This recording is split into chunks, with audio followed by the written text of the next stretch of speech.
welcome to the Beyond Belief Sobriety YouTube channel. My name is John, and I'm your host. Beyond Belief Sobriety is a podcast that explores topics of interest to people who are seeking or who have found a secular path to recovery from addictions, and I'll say problem behaviors of all kinds. We post our podcast episodes in both an audio and video format. You'll find the audio any place where you like to get your podcast, and the video is right here on our YouTube channel, also on our website at beyondbeliefsobriety.com. This particular episode that you're watching now, and thank you for watching, is called Smart Talk. And Smart Talk is a series that focuses on the people and tools of smart recovery. And every week I speak with my co-host here, Arthur Shanker, and he is the National Outreach Liaison for Smart Recovery. He is a smart recovery meeting facilitator, has extensive knowledge and experience with smart recovery, and always has something interesting to say.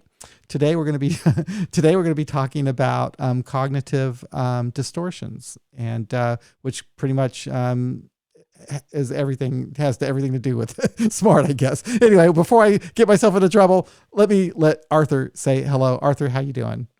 I'm good, John. It's always good to be here, and you know, we always come up with some interesting things to talk about. Oh, we do. And that's great. And I know when you're with your introduction, you're always saying a secular way to get to recovery. And yet in smart recovery, originally we were saying secular. Now we're just saying we're science and evidence based. Right. So we even took out the secular part. It is, but but by the same token, we just say we're evidence based and science based. I could actually see this podcast again evolving into that space, because the way that this thing started was, first of all, it was secular AA. So, and we had to make a big deal about being secular because AA, well, quite frankly, quite isn't really, And so we were the secular, godless branch, right? And then I said, I was kind of like, after a couple of years doing that, it was like, okay, let's just leave the AA part out, because I want to look at other secular options, right? So now it's just Beyond Belief Sobriety instead of what it was before, AA Beyond Belief. But now the thing is that I'm meeting people like you and Smart Recovery and other organizations, and it's like they don't even have to make a big deal about being secular.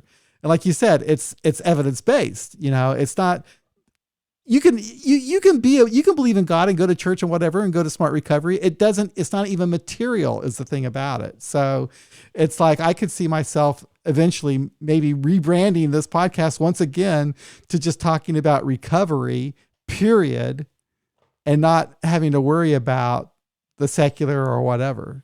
I don't know. And I don't want to get too controversial, but I've also seen different facilities or different places. And even within certain things, when they talk about AA, and we have nothing against AA. I just want that to be understood. Always got to say that. Nothing against AA. Right. I want to make sure that we don't have nothing against AA. But I have seen places where they've written that we are evidence-based and we do AA. And I keep wondering, where's the evidence? Because with us, it is because we deal with science, and science is forever evolving. Right. That what we may have done last year, we may have changed a little bit this year because there's an evolvement to it. And yet the basic form of AA hasn't changed really since the 1930s. No, it hasn't. They still use the same book, and they won't change that. They may change some of the stories in the book. That's it. So a different person could be their story that you read, but they don't change the steps. No, they don't change. So where's the evidence? Right. And what they do is that they have pamphlets that they will update, but nobody ever reads pamphlets. But anyway, I know. But yeah, this is evidence-based. And that's what I like about Smart, Life Ring, and Women for Sobriety is they're all evidence-based. They're secular, but they don't have to make a big deal out of being secular. It's just like I'm secular at work. That means I just don't talk about religion because it doesn't matter, right? It doesn't come up. Anyway, it's kind of crazy. But that's my baggage that I carry with me, and maybe someday I'll do away with it, and we can rebrand this as some other way of thinking about recovery rather than secular, non-secular. But No, anyway, well, I was just gonna say, John, because you and I have been doing this now for a while, yeah, and yet you came to a meeting, an actual I did. smart meeting, I and did. you actually, the experience you had there was you were actually seeing and hearing the tools Yeah. put into action, And I saw what and you were and doing as a facilitator, and it was amazing work that you did there. I was really impressed. but yeah, I was going to say I'd like to get your take on because I could sit here all day and talk about it, but for all intent and purposes, that was your first It really meet. was. It really was. The only other meetings I'd been We had to, what 20 people. We had like 20 people in there. yes, the only other meetings I'd been to were on the Smart Online page, and they were really more like presentations because there are like 100 people or whatever in there, and there was Or like 200. yeah, a couple hundred, a lot of people there. They were great meetings, and I learned a lot and enjoyed it, but it wasn't the same as what we did on Monday night, and it blew me away.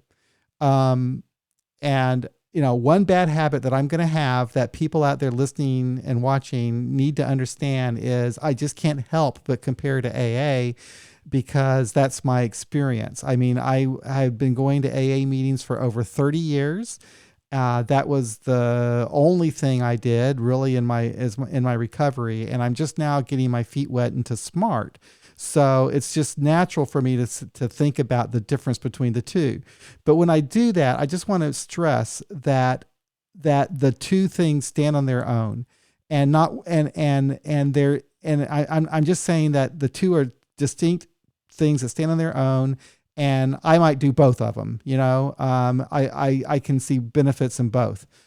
And I think other people are the same way. They might go to smart meetings, they might go to AA meetings, they might just go to one or the other or none at all, whatever. So it's great to have these options. But anyway, I And loved. I believe that one of the things that they say in the other programs is take what you can use and leave the That's rest. right, they do. Uh, basically, it's the same thing with us. We have so many tools that we have, uh, but it doesn't mean that you have to have every single tool memorized and etc. You might find 4 or 5 of them that actually really work for you out of the 14, Yep. or variations of them. Yep. So it's like, but in some of the other programs, it's like you got to utilize each step.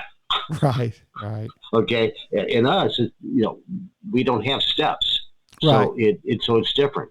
Right. But the bottom line to it is that if you're having a problem, an issue, and you can have this toolbox that's extensive, if you don't know which tool to use, it's not going to do you any good at that Right. moment. Well, I liked the meeting. What I got from that meeting was, first of all, I got the sense that the people in the meeting, myself included, were thinking and working. I mean, we were really focusing on getting something out of that meeting, thanks to you and the way that you facilitated it. And it started with a young woman that brought up a situation in her check-in, and you helped her through that, about how she could have reacted to the situation differently. And she went on for, you and her were having a dialogue for quite some time, and then you would bring other people into it. And all the while I'm thinking about her situation and relating it to similar situations that I had. So I'm learning also as she's going through this process and learning herself, right? I'm sitting here asking myself questions. Well, how can I use that when I get all pissed off or whatever about something, And in fact, I even had the opportunity to ask that question, because you guys were talking about how, she needed to, she could learn to take the time to think about the consequences of her actions, after that stimulating event. And I jumped in there. I said, well, how do you do that? Because these things happen in a split second. And then you or someone else said, you take the space. The space is there. You just take it. And that has stuck with me. That's just a little tool thing that I've got now that it can be with me. But anyway, I just got so much out of it, and I loved all the people that were there. It was a friendly, relaxed setting, but at the same time really focused on getting something out of the time. And and I don't see that so much. Like when you go to AA meetings, the difference there, and again, I'm not trying to compare, they're two completely different things, but I might just talk for 2 minutes. You go around the room and everybody talks for maybe 2 minutes. There's no interaction. There's no really trying to work things out through the meeting. You're just sharing experience and that's it. There's also, so to me, that seems like almost like a social thing. I'm just sitting there with these people and that there's good comes from that, the socialization and everything, but it's different. So I just felt like this was something that, I would really, I really feel like I'm doing some work when I'm at the meeting. Whereas if I go to an AA meeting, I can just kick back, have a cup of coffee. I don't even have to say anything. I didn't really say anything in this meeting, but I was just more engaged and thoughtful, I guess, about the process. So I'm excited about this. That was just the only meeting I've been to, and I'm going to go to more. I wanted to go to your Thursday, and I'm sorry I didn't make it, but I just couldn't. But I want to do at least 2 a week if I can, and get myself more immersed in it because I find it really helpful. Yeah, and when you find out when we have the interaction, and you can sit there and you can do. I mean, we're not therapists and we are not therapy. Yeah. But bottom line is, at the end of the meeting, you might find it to be very therapeutic. Yes. And what we want to do is deal with people's issues and problems, and have that crosstalk. And I may not have the answer. Right. I may not have the ability to extract that a better way from the person that I'm talking with.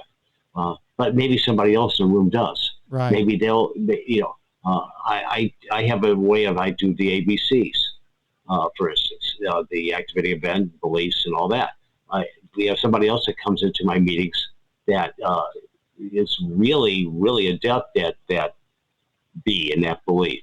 So I may have him come in and talk about that, or do something with an exercise with a particular person. That because we have that crosstalk and feedback, I think people get more out of it. Yeah. As you said in the other programs, they talk, they share something, and then they say, if you want to talk to somebody after the meeting, right, go talk to somebody after the meeting. Well, after the meeting, they're all outside. Maybe a third of them are over here smoking, and another third of them are getting their cars and leaving, and maybe a few of them are going somewhere to a restaurant to have a bite to eat. Mm-hmm. But I wonder how often that they get their questions answered. And I don't know, because that might end up being. But again, you were more experienced with that than I am. Now, maybe that's something they do with their sponsors that is totally separate time. But we want to do it within the meeting, because even though this person may not have had that same issue, they may have had that issue at some other time. Right.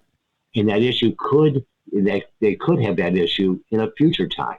Right. But here they're already hearing something about it, and learning something. Yeah. So. Yeah. I mean, when she was going through that exercise, I was also doing it in my own mind, thinking everything that, because what she experienced, I experienced a lot. I have something that triggers me to react a certain way, angry or whatever, angry most of the time, and it seems like I have no control over that. It seems like stimulus comes, I react out of anger, and there's no control, right? That's how it feels. But that's not actually the truth. I mean, you do have some control. You do have control. And it's just a matter of learning how to do that, I guess. It comes right back to, and it's Viktor Frankl who came up with this. A fellow named Viktor Frankl, he says, between a stimulus and a response, there's a space, like you said earlier. But if we jump from the stimulus straight to the response, right, that's a reaction that's so immediate that it may not be the correct reaction. That's where the problem comes in. And it's funny enough, that kind of leads us into what we really want to talk about today, which is the cognitive distortions, because that's kind of where all that kind of comes into play. Funny enough. Yeah. But if you take that moment to pause and think about it, and I'm not talking about you say, here, I'll come back to you in 20 minutes. It's just take a moment to say, boy, if I react this way, this could get me in trouble. If I react this way, this could also get me in trouble. Maybe there's something in between those two where I can have that reaction or response and not really cause more trouble for myself or for somebody else. Yeah. Yeah. And I have always been one that just reacts to the stimulus almost immediately, thinking that's just the way that it is. And I never learned any other way of being. With this particular person you're talking about,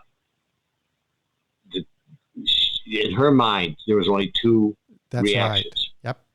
Okay. And the unfortunate part is both reactions were harmful to her. That's right. Whichever one she used was harmful to her. Yep.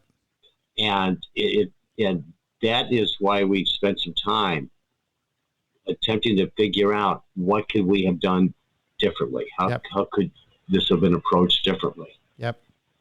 So yeah, it was a and it not only caused a reaction, not only caused a problem there, then it caused a future problem that's going to go into the future, and a problem that caused a bigger problem at home. Right. Yep. Just from one reaction. Damn. Yeah. So it escalated. Yeah. Into other places. Yeah. Or not. Sure I should say escalated, but it went out to other places. It sure did. It sure did. Yeah. Yep. So cognitive distortions. What's a cognitive distortion? A cognitive distortion is, well, the easiest way to say it, a thinking distortion.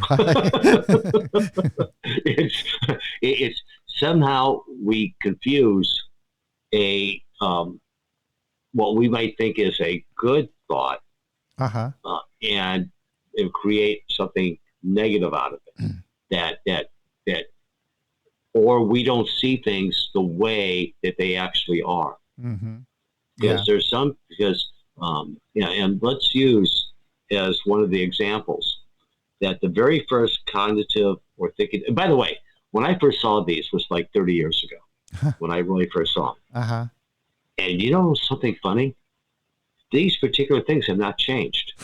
Now, the way they're presented may have changed a little bit, because I have like 3 different sheets that all the cognitive distortions are there, but they may have a little bit different explanation of each one. Mm-hmm. But they're all there. They really haven't changed. And if I really thought through it, I might be able to come up with a few others. Mm-hmm. But these are things that they've had for, and this is what CBT and REBT and rational behavioral therapy and cognitive behavioral therapy and all that, these are what we want to reframe. This is the thinking we want to reframe or clarify so we make better decisions. We see things maybe a little bit differently. Mm-hmm. So, and if we get into it, like what we were talking about with this particular person, she was like number one. The first one. All or nothing. That's right. All or nothing. All thinking. Or nothing thinking. It's like, and you see things in black and white categories. And if a situation falls short of perfect, you see it as a total failure. Mm-hmm. Well, it's actually going to extremes.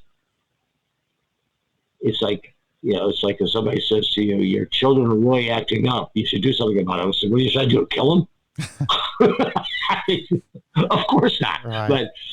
But that could be a reaction if somebody has this, vocally. Right. Because they don't want to hear somebody else telling them what to do. Mm.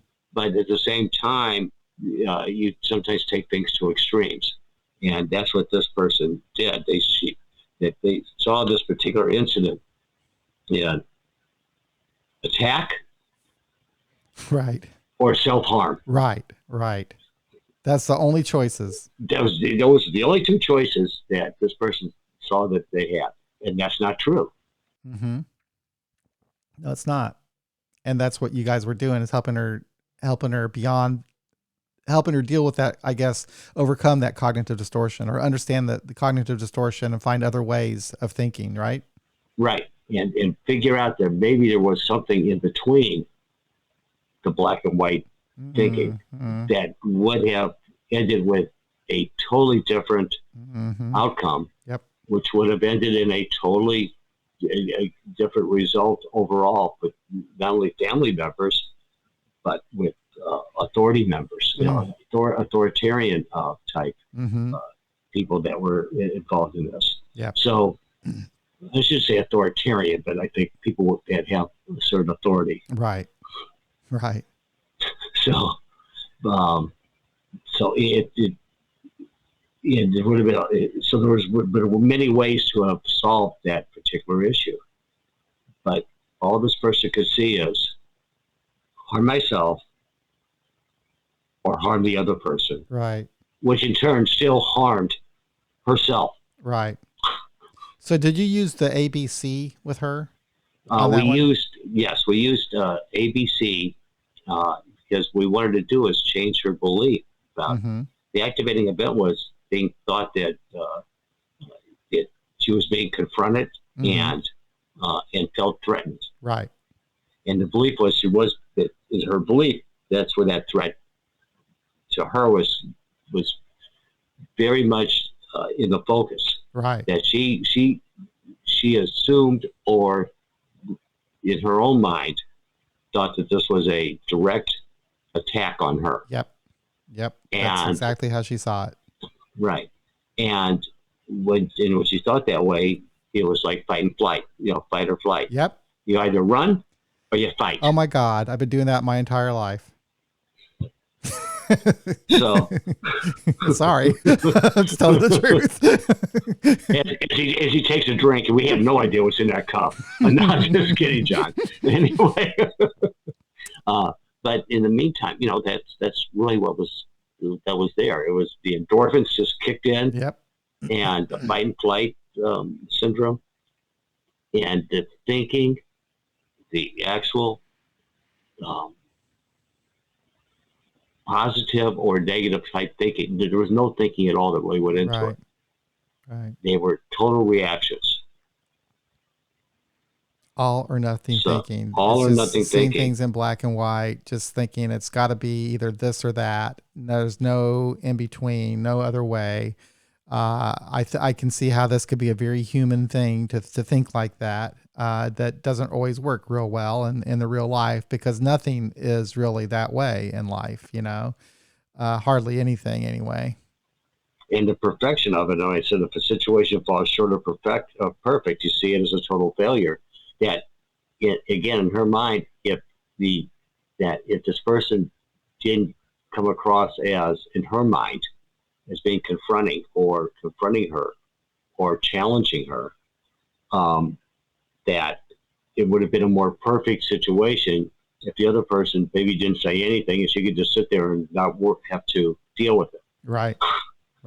But so to her, what that other person was saying was failing in her mind. So again, right back to that reaction. Now it's funny because, again, it's many different. I have like 3 different ways that I can pull up that where all or nothing is looked at. But when you look at the whole list of cognitive distortions, it is always on every one of those lists. How about that? Number 1. Interesting. Yeah, it's always the first one you see. Wow. Yep. Well, I can see how it can definitely be a big problem. I mean, and just everything. Even if when we were talking about before we started recording, we were talking about a lapse or a relapse, and how we have this type of thinking when it comes to that sometimes. That it's all or nothing. That you're either in recovery or you're not in recovery. Because of a lapse. Well, but you see, it goes into other kinds of distortions. Yeah. It doesn't just stick with that one. So, let's go to number 2. Okay. The second one is overgeneralization. Okay. You see a single negative event, such as a romantic rejection or a career reversal, as a never-ending pattern of defeat. And you use things such as always happens to me, like always. or never when you think about it. Again, everything is like a form of all or nothing. Right. Yeah. Yeah. Because you take it to certain extremes. Yeah. But you can overgeneralize. So one negative event means my life is nothing but negative events. Mm-hmm. Mm-hmm. Is that a clear way, or a healthy way or helpful way to think? No. Now we're starting to get away from saying things like rational and irrational. Yeah. Uh, And what do you use instead? When you talk about somebody saying you're irrational, all of a sudden you get the vision of somebody in a straitjacket. Yeah, I know. I know. It does sound. And you mentioned this once before. What do you say instead? Maladaptive or better?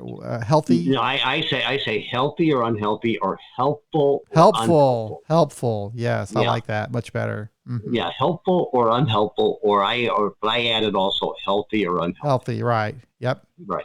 Yep. And I'm talking about thinking, not physical health. That's a much better way to put it, because if you were to tell me I'm irrational, it just turns me off right there. It's like, well, but you are. Well, I know, but still, I might be, but I don't like hearing that word. But if you said, John, it's really unhelpful to think like that, then I would like say, yeah, you're right. That's not. But see, I wouldn't say that. Here's what I would say. I said, do you find that thought pattern is helpful or unhelpful to you?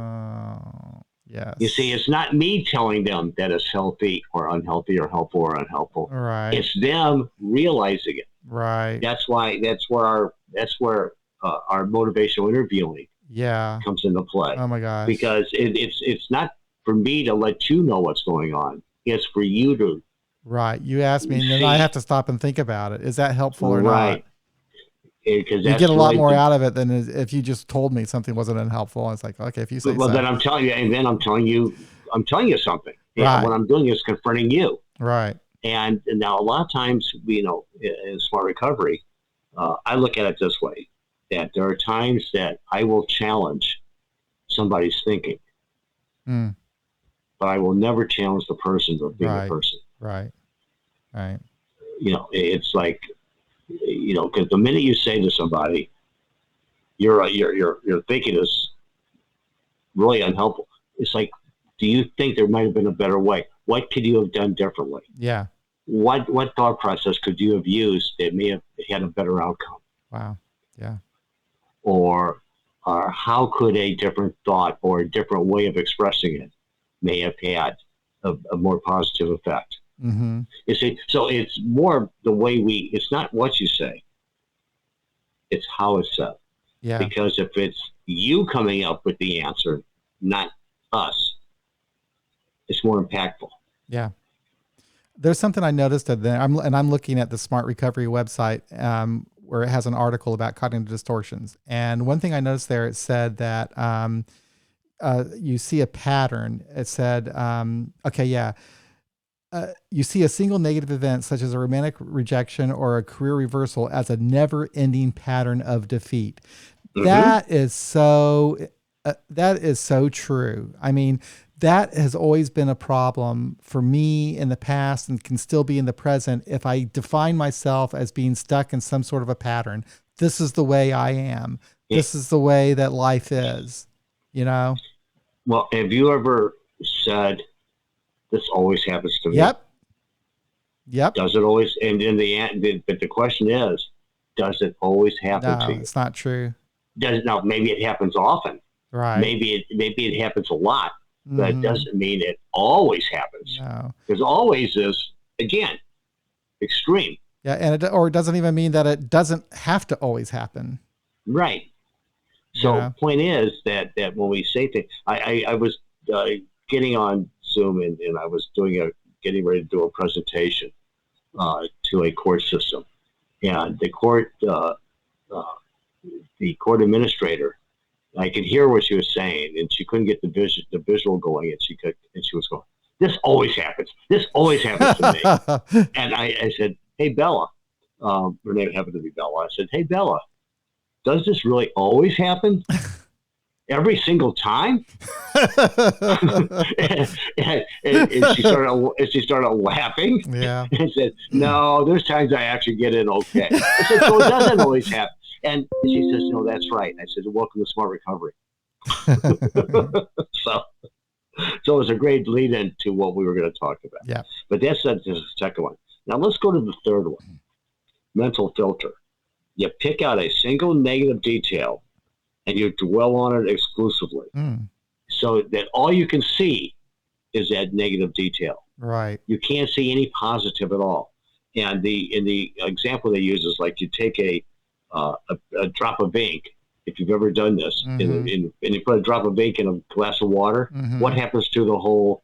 It all turns black, right? It all turns blue or black. It turns colors, purple or something.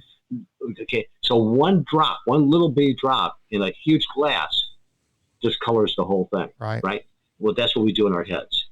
That single negative event can absolutely, we don't see any light at the end of the tunnel. It just obviously just becomes that negative event, and that's all we can focus on. Isn't that interesting? That is, again, very true. I can think of many situations like that where you just hear that one little criticism, and then it just like you think, oh man, that's everything. That's all you see now, you know? Yeah. And then you get to the fourth one, discounting the positives. You take something that happened that's good, and you discount it because it has no way of overcoming all the negatives that you can see. You know, it's like you reject positive experiences by insisting they just don't count. That you have all you can count is all this negative stuff that goes on. Right. So when you have a positive reaction, it's like, okay, so that was luck. You know, so it's like discounting it. You just like not giving yourself credit for something that you've done, and just being happy with that. It's like when somebody walks into the room, they say, and this happened. I think it might happen. If it didn't happen on Monday night, it happened to me on Wednesday morning or on Thursday night, where somebody walked in and they said, I'm really a beginner. I've only got 12 hours since I drank. Oh. I've only had 12 hours. Discounting the positive. Discounting the positive right there. I've only got 12 hours. Yeah. A good way of saying it would be say, hey, I haven't had a drink. I've got 12 hours. Right. Yeah. And say it in a positive way, because you can't have 12 until you have one. That's right. And for a lot of people, that's a huge accomplishment. Plus, they're in a place where they are going to work on getting even more and better. Right, exactly. And so you want to look at that as a puzzle. How can you get to 24 if you don't get to 12? Right. How do you get to a week if you don't get to 24? Right. How do you get to a month? How do you get to a year then? And so point is that, you know, even though we don't really count days, people still count days. Sure. Yeah, it's hard. Okay. So but in the meantime, they come in and they make something that I think is very positive sound negative. I've only got 12 hours. I hear that a lot. And I heard that a lot in 12-step meetings too, because there where they do make a big deal about counting time. If you don't have a lot of time, you can be made to feel kind of insignificant. It's like, oh, what do I know? I've only got 30 days. You know, it's like 30 days. That's pretty damn good. You know? Right. So you know, it's funny because when I first cleaned up, and they've had speakers come in, and I had not been introduced at this time to CBT or you know, cognitive behavioral therapy or rational motive behavioral therapy. It was purely a 12-step facilitation. Right. Until I come in and say, I'm speaking, I've got, you know, and I've got 5 years in recovery. And you know, the immediate thought is, you know, how did you do that? Now, you know, and then of course at the end of the thing, they'd say, well, you go to meetings and you get a sponsor and you know, so they were giving you the ways that they do it. Right. Uh, so, but the first initial thought was, how did you do that? Mm-hmm. Mm-hmm. And a lot of people tend to think that way. But instead of looking at that future, deal with what's going on right now, Right. because it's what's going on in the present that really counts. Right. Yep. Okay, and it leads you to the future, but unless you deal with things going on in the present, you may not have the same future that Yep. you might have if you Yep. didn't deal with something in the present moment. And that's something else that I got from this meeting and that I like about SMART is that we don't really dwell on the past so much. In fact, I was just talking to a friend of mine yesterday about SMART recovery, and I said, I don't think they don't have speaker meetings in SMART recovery. Nobody stands up and tells their story. She said, no, they don't do that. They don't do that. As a matter of fact, I'm going to tell you a story. Okay, so I had this is about 5 years ago, and I had two participants that were coming. They were in the court system. Yeah. And in the court system, they had to also go to counseling at a particular outpatient treatment center. So one of the requirements that the court had was that that they bring their sponsor to one of their counseling meetings. Well, they didn't do a 12-step meeting. They didn't have a sponsor. Right. And they asked me if I would go. And I said, well, what I'll do is I'll go as your mentor. Cool. And so I changed the wording a little bit, but that's really what we're doing is we're showing people, we're mentoring them. We're exactly basically teaching them tools and showing them different ways of doing things. Yeah. It's not like saying, tell me everything you did all day. I mean, it's not like making them accountable to you, because that's what a sponsor does. It's like an accountability. With us, it's not accountability. It's if you have an issue, let's see how we can solve the problem. Okay. So I went as their mentor. Now I walk into the room and there's a young gal in there who's the counselor, who's probably only thing she ever knew was AA. Right. Or NA. Or NA. But 12-step. I should say 12-step because there's so many different. Yeah, all of them. CA, NA, there's so many different. OA. Yeah. The CA, GA. I mean, so this goes on and on and on. But anyway, I said, do you mind if I use your whiteboard? Because I was going to kind of go into some tools and some of the things we do. She says, no, all we want to do is hear your story. Oh, no. So here was my story. I said I had a problem with cocaine. I went to treatment. This is 24 years later. That's my story. You know what? I'm just remembering something. I think the first time I met you, the first time I had you on an episode, I wanted you to tell your story. Because that's all I know. That's what I knew. And you're like, story? Useless. Absolutely useless. So, but that's how I told my story. Yeah, that's pretty much. And I had a problem. I solved the problem, and this is 24 years later. Right. Okay. So, it's, and then I said, now let me show you what we do. Cool. How we get to that point. I love it.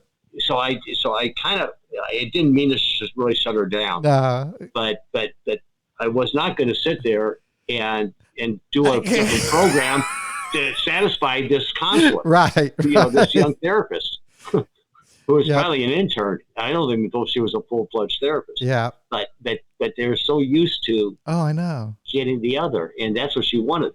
Well, that's not what she got. So, but then I started talking about tools. Now, the 12 people that were sitting in that room sat up and started listening when we started talking about the different tools and the different ways to get there. Yeah, and the two guys, so refreshing.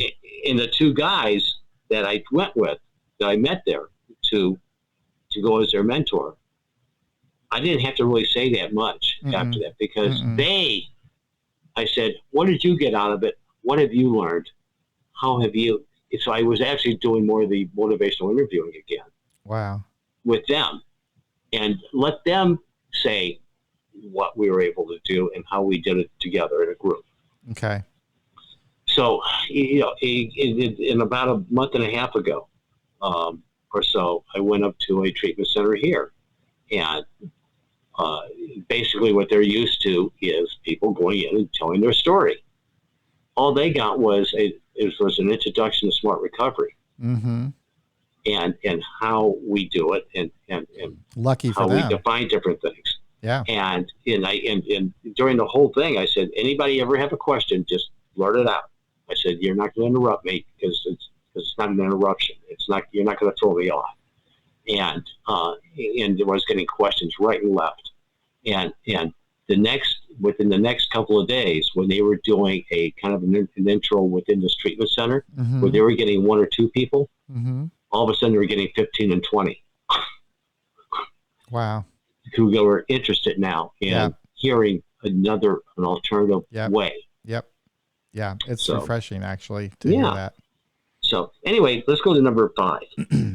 We did discounting positives. Number 5 is jumping to conclusions. This is one of my favorite ones. Mm-hmm. It's like you interpret things negatively when there are no facts to support your conclusions. Okay, so first one, mind reading.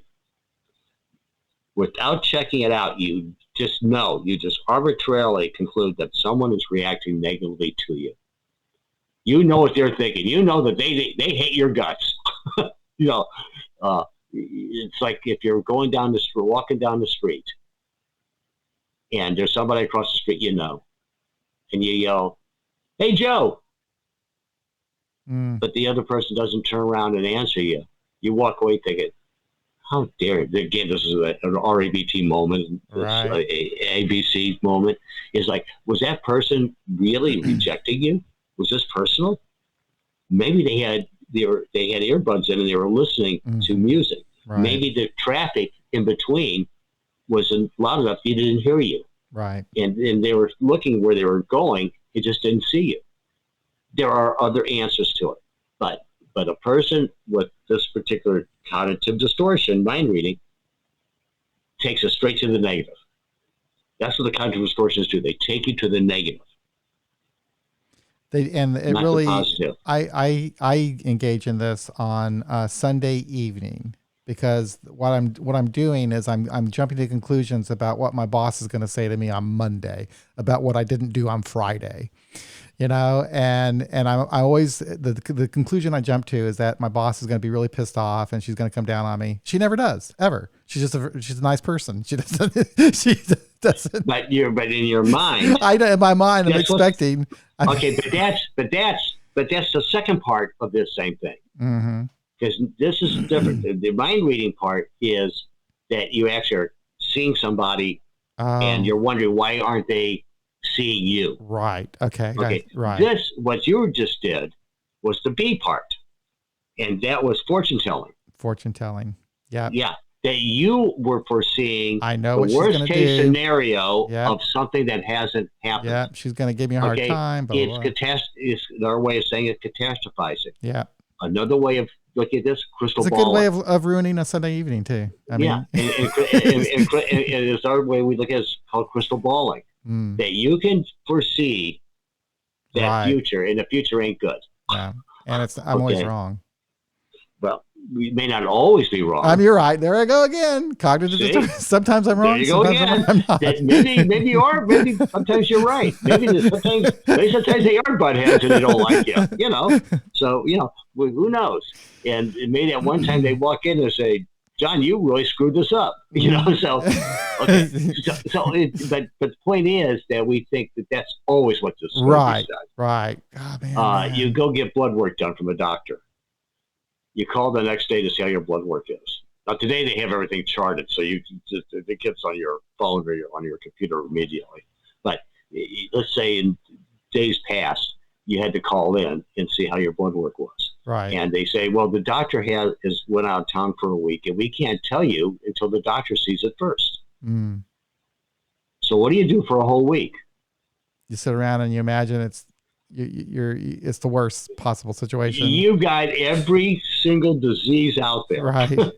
Right. Doctor comes back a week later, says, by the way, your blood work came back. Perfect. Right? And you're sitting there going, what did I put myself through for this last week? Yeah. That's that catastrophizing. That As you're is going that through these, I'm fortune just thinking telling. to myself how ingrained these distortions are in my brain. I've got a lot to do to practice not using these, and I can see how damaging they are, especially that thinking it always is this way. Because that's like setting yourself up to have it always be that way. If you think that's the way it always is, you're going to be depressed about that. It's no way to live. So Rene Descartes. I think, therefore I am. Yep. Yep. Wow. Now, you can take the rest of the manifesto and throw it away. But those first words Yeah, are it's true. very impactful. Yeah. I think, therefore I am. Okay, so let's go on to the next one. Okay. It's called magnification and minimization. Now, there's actually about 14 kinds of distortions. Yeah. But in these lists, some of these, like that last one, they're doubles. There's two in each. There's two in a single category. Okay. So this one, there's two again. Okay, so magnification, minimization. You exaggerate the importance of your problems and shortcomings, or you minimize the importance of your desirable qualities. You know, you either say, this problem is not just a little problem.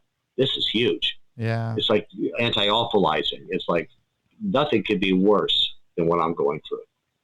And yet, if you really question somebody, you say, what could be worse than what you're thinking? Or what could be worse than this problem?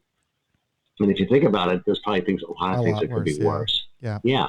Okay. So you magnify it. Then you can minimize it and say, really, maybe this is a problem, but it's a small thing, so I'm not going to deal with it. And then all of a sudden it becomes a big problem. Yep. Okay. So we call that like the binocular trick.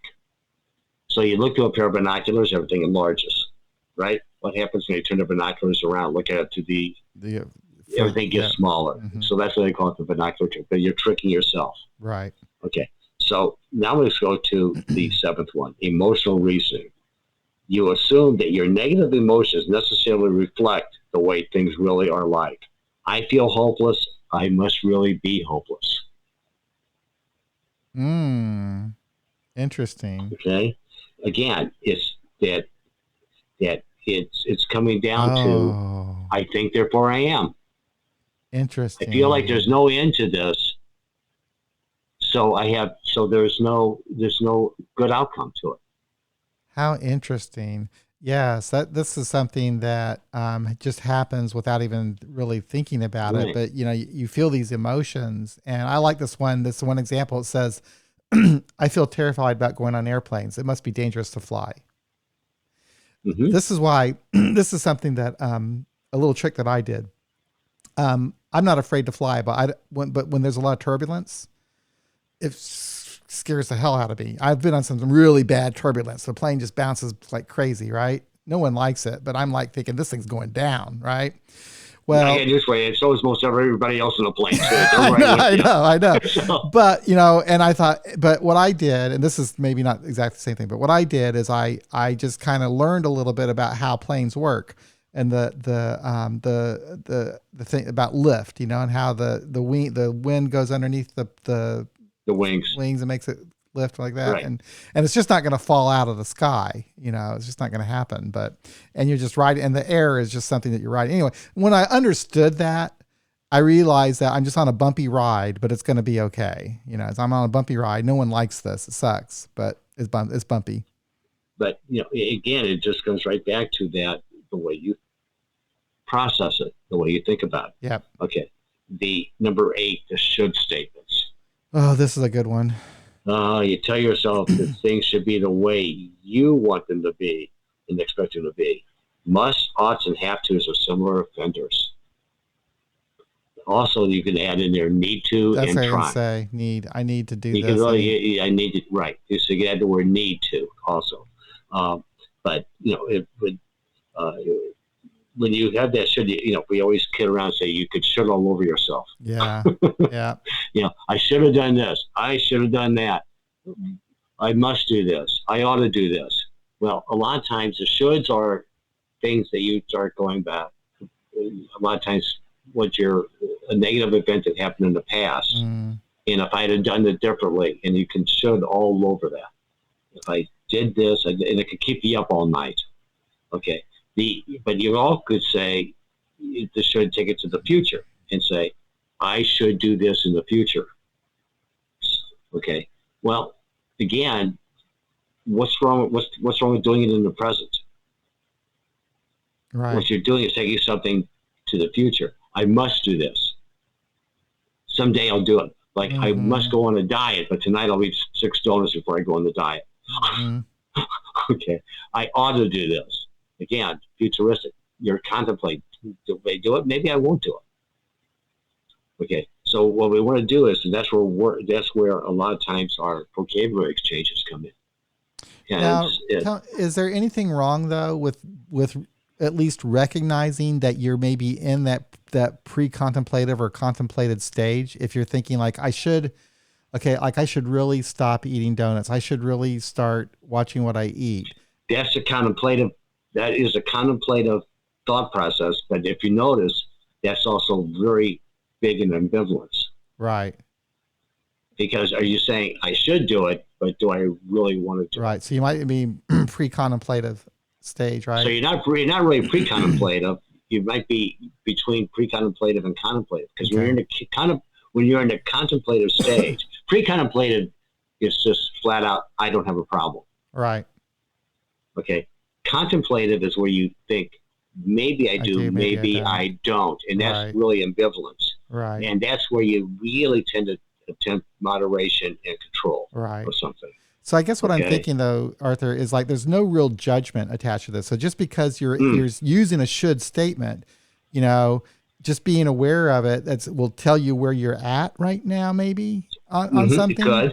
It could, but when you start with the shoulds, again, you can't change the past. Right. So if you start thinking, I should have done this, now maybe you can say, maybe in the future I can do something different. Right. That's makes or sense. Or I will do something different. Right. Right. Okay. But if you take that should and all you do is concentrate on, I should have done this, I should have done that, you just beat yourself up. You won't be able to go to sleep. Right. You're beating yourself up. Yep. And then if you go to the futuristic use of the word, I should do this, when are you going to do it? Right. Is it going to be today, tomorrow, next week, next year? Yeah. Yeah. So again, it's not a positive word. No. Okay. No.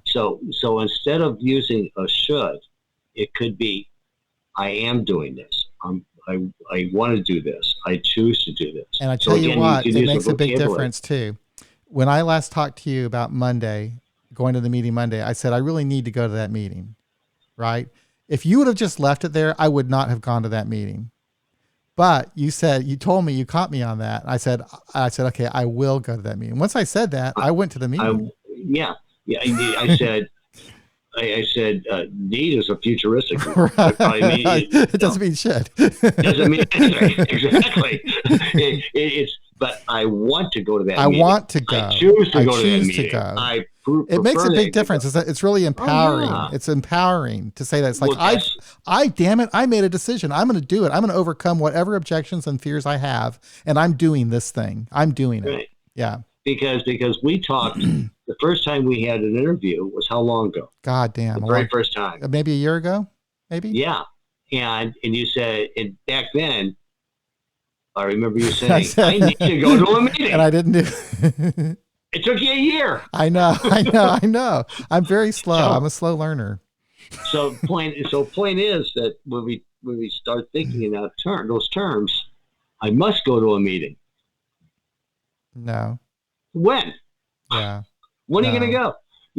It's so when we start thinking, I have to now. The have to is a little bit different.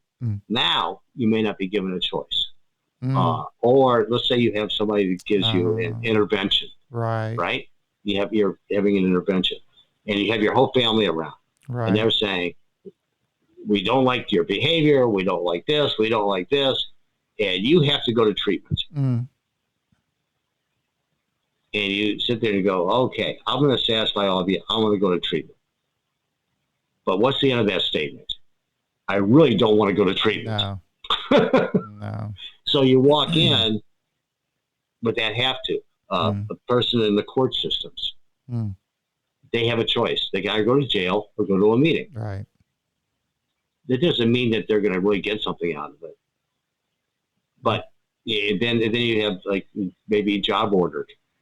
Right. That you, if you don't do this, you're going to lose your job. Right. And then it can be wife ordered, husband ordered, friend ordered. What I'm saying is, when you're being told what to do, that's when you become a have to. Yep.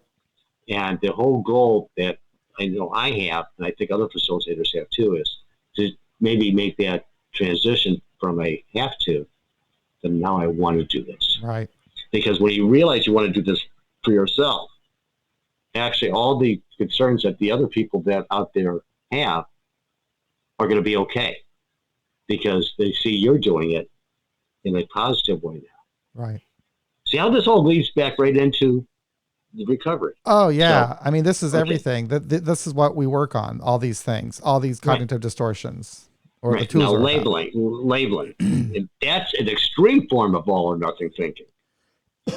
When you saying I made a mistake, you attach negative label to yourself like I'm a jerk, I'm a fool, I'm a failure. And you start thinking of that there's no redemption. I'm just a failure. Mm-hmm. So when you start labeling yourself, again, that's why we discourage the use of labels such as alcoholic or addict, or I'm a failure, or I'm a jerk, or I'm stupid. Now, why do we say that? Because if you think of yourself and you start believing that this is all I am, let's say this is 25 years later, why would somebody think you're going to start taking a drink after 25 years? Right. If you've gone 25 years without. So you're still labeling yourself something that you were 25 years before. Yeah. I like what it says. Labeling is quite irrational, or you could also say labeling is unhelpful because you're not the same as what you do. Well, that goes right back to the unconditional self-acceptance in the second line that says, I am not my behavior. Right. I like that. Okay, I am not. Because you are, it's like Dr. Jekyll and Mr. Hyde. And then we get to that 10th one. Personalization and blame. That when something isn't really your fault, you take the blame for it, maybe to create the peace or to recreate the peace. But when something really might be your fault, you blame somebody else for it. So again, see, there's 2 in that one, and then there's 2 in the magnification, minimization. There's 2 in the jumping to conclusions. So some of these, as I said, so it's really probably about 13 or 14, because you broke them all down to each individual. So somebody else who wants to listen may say, well, this is a 10 and 11. And then the other one, it could be 6 and 7, and 5 and 6. Yeah. So you actually add more to them, so you can break them down into each individual. Some of these are doubles. But when we think about it, these are very common. And I usually say, when I introduce them, common thinking distortions. Yeah. This 10th one is pretty deep, because it involves both blaming yourself or blaming others. So, well, it's not just, it's taking the blame on yourself in order to make the peace.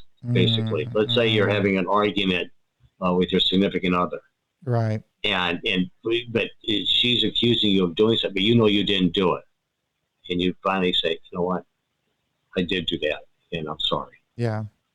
But you really don't believe it because you didn't do it. Yeah. But then the other side of the coin is when you did do it, you say, who are you to tell me I did wrong?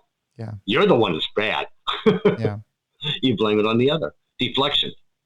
So I'm assuming that it's important to understand these cognitive distortions because they underlie everything that we're working on when we're in a meeting or just in our regular lives, figuring out what tool we're doing. It's just good to understand my thinking. What distortion, how my thinking is distorted. And generally, when I go through these, it's very simple. I usually say, if you can identify with one of these, then you have something to work on. Yep. And it's amazing how many people, when I'm in a group of, like if I'm doing a meeting for a treatment center and I have like 25, 30 people in the room, and I put this up on the board and we go through them. I have somebody read each one, and I say, how many of you identify with this one? It's amazing how many of them identify with almost all of them. Oh yeah, me, I do. And I say, we're not here to tell you what to do again, but it may be something that you can work on for yourself. Absolutely. And if you realize you're doing this. Yeah, absolutely. Just having the realization means aware. Everything. It's making them aware. Absolutely. Having that awareness means everything, because that way you can do something, you do something different. Yep. I love it. That's great. So what should we talk about next week? Do you have any ideas, or should we just wait and figure it out during the week? Let's just wait and figure it out. Okay. We'll believe me, we'll always have something to talk about. Oh, there is so much depth to this stuff. There is so much to it. I know something I want to talk about. Maybe this might be too early in our series, but sometime I want to learn about being a facilitator. I took the training, but I could not, after the training, do what you do. And it's like, do you have some sort of before someone facilitates a meeting, I'm wondering, do they have someone operate under someone's wing for a little while before they kind of get on their feet? They could. When you, and maybe it's really unfair. When it comes to me personally, it's a little unfair for me to say that, because when I first started facilitating, I came out of big business. Right. And I used to have staff meetings. I used to have departmental meetings. Right. I used to have board of directors meetings. Yep. I used to have shareholder meetings. Mm-hmm. So I learned to facilitate meetings. Right. So long time ago. Yep. A very long time ago. And that is not really fair to make that comparison. The other thing is that when I got into the recovery, then I started facilitating at an early time the rational recovery, and there was no formal training for that. Yep. It was just like understanding two tools that we use, which were the ABCs and what we call the addictive voice recognition technique. And you've been doing this for a long time. And I did that for a number of years, and then I lived my balanced life. I didn't do anything because I didn't even know that there was a smart recovery until many years later. Yep. So, but when I started doing smart recovery, it's like what I had done in the past was just, I had always been doing it on and on. Yep. But it was like just continuing on what I had done something from before. Yep. So it was a little bit easier transition for me to take the training. Now, some people, when they take the training, here's the kind of the model, and do this, and this. And so they said, we want you to always come up with a tool. So they sit there and they plan, for instance, and they put on the whiteboard in the room. And I did this at the very beginning also, where I would actually put up a tool. Like I put a cost-benefit analysis on the whiteboard. Blank. Just put in the different categories of it, or a change of plan worksheet, or something that would be a tool that we could write down and figure that out. But as I started doing the meetings, all of a sudden I realized that when I'm doing a check-in, the tool I have up there may not relate to what people are going through at that moment. Right. So what I did was I just totally, it was fairly quickly, I just totally did a turnaround and changed. Yeah. And said, I want to go with what the meeting goes. So where most facilitators ask people to do 2 or 3 minutes of one issue they're having, I don't do that. And write down maybe something to go over, like an agenda, that after everybody checks in, then we go back and see what the agenda. When somebody has an issue in my meeting, I deal with it right away. Yeah. Yep. I don't go back to it, but I don't eliminate anybody from checking in. No. So I kind of reframe my meeting as a total check-in meeting. Yeah, and that's what we did that time. Everybody, when we went around, everybody checked in, but we worked that one person who had that problem at that time. But we also verbally talked about tools. Yeah, yeah. And had some tools introduced in there verbally. Yeah. that fit at that moment. Yeah. Now there are times that I have done something different, where I've actually at the beginning of a meeting, I haven't done this for a while, or we actually did a tool, like we did a risk reward or a cost benefit or something like that. And then I said on the check-in, when you check in, what did you think of what we just did? Yeah. And how can you utilize this in your recovery? Yeah. So I may guide the check-in if I want to do that tool in the front. Yep. Cool. And have the check-in be a little bit different. Yeah. Well, we filled up an hour. It's not hard to do, is it? No. It goes by fast, doesn't it? So yeah, when you first look at it, you say, "Do we see? We're only at 20 minutes. How are we going to do another 40?" I know. It's amazing. Well, this stuff is there's so much involved with it, and I am really enjoying this series. I'm learning so much, and what's happening with me, Arthur, is I don't know what I'm trying to say. I know that I don't know. You know, I'm beginning to I know what I don't know. I'm beginning to realize that there's a lot I don't know. There's a lot. There's a lot to learn, and I'm excited about that. Yeah, I'm going to give you real fast a great example. You are a product, and no offense to it, you are a product of 30 some odd years of AA. Right. Whether it be secular or right. I am. Or the regular way. I totally am. To that. So I had somebody walk into my meeting once who had about 30 years of recovery, and they were bringing their significant other who didn't like AA. Oh. And wanted something different. Right. Okay. And by the end of the meeting, the person at 30 years came up to me and they said, "I've heard things I'd never heard. In the 30 years I've been going to AA, I've never heard any of this stuff." It's and true. He said, "I'm going to start using some of this with my sponsees." Yeah. Well, that's how I feel too. I mean, this is all new to me. It's cool. I love it. You know, it's something I wish I would have. It doesn't matter. I'm doing it now. I like it. So thank you, Arthur, for bringing this. Maybe we'll come up with somebody to bring on next week. I'll see if I can think of somebody. Yeah, that'd be fun. And get another perspective. That would be wonderful. See if you. Yeah, that'd be great. Yeah, because it's like I have one facilitator that I know. He's out in the Las Vegas area, and he just, as a matter of fact, he just became the regional coordinator for Nevada, which was good for him. But he is a very organized person, extremely organized. I am the most disorganized person you'll ever meet. Okay, I don't. If I planned a meeting, I would not be as effective as I am as off the cuff. Right.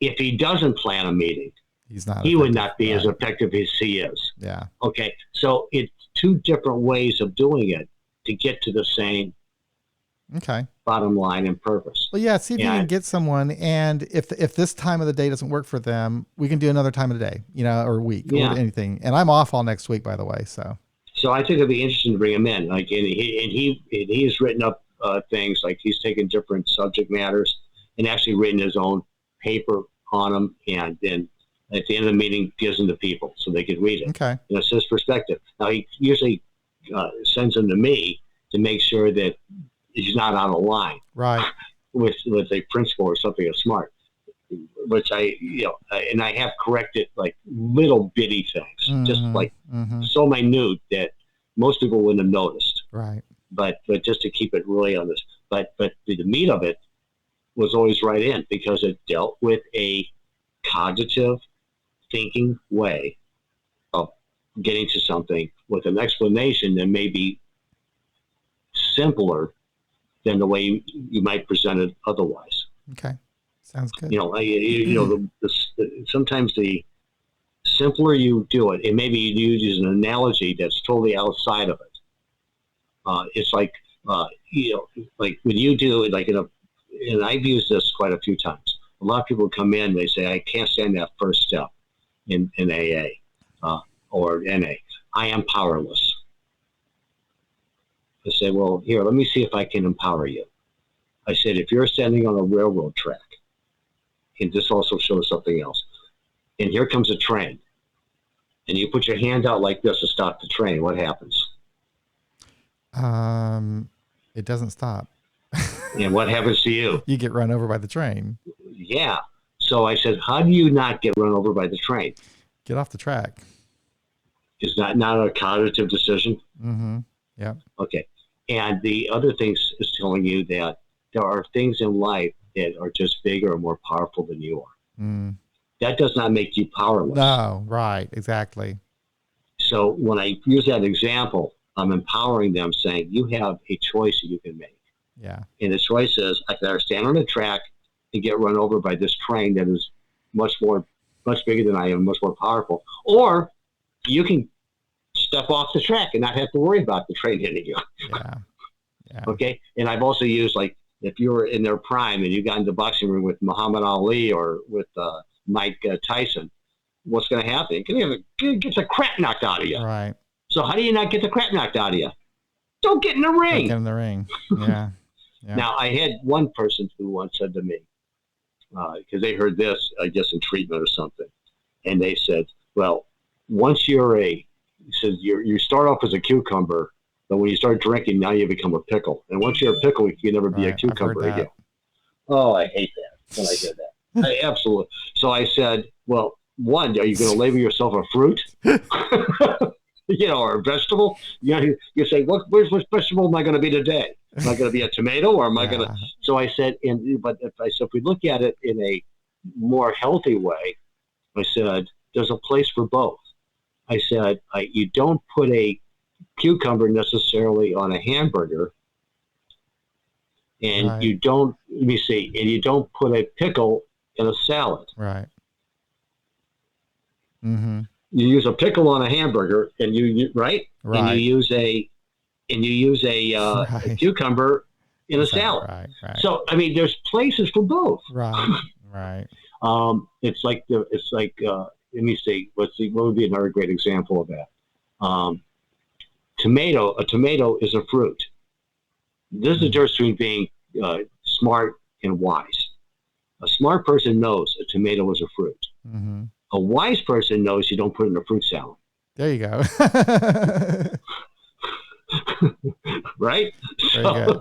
Very good. I like that one. So there's different ways of explaining things. Yep. That gives you a different outlook. Yep. So we want to take that feeling of powerlessness away, but also realizing that there are things that are bigger than you. You don't stand out in front of a train. Right. Or stand out in front of a car. Right. When it's going 60 miles per hour. Yep. So, I know. But it's thinking. You got to know what to do. Yep. Okay, my friend. All right.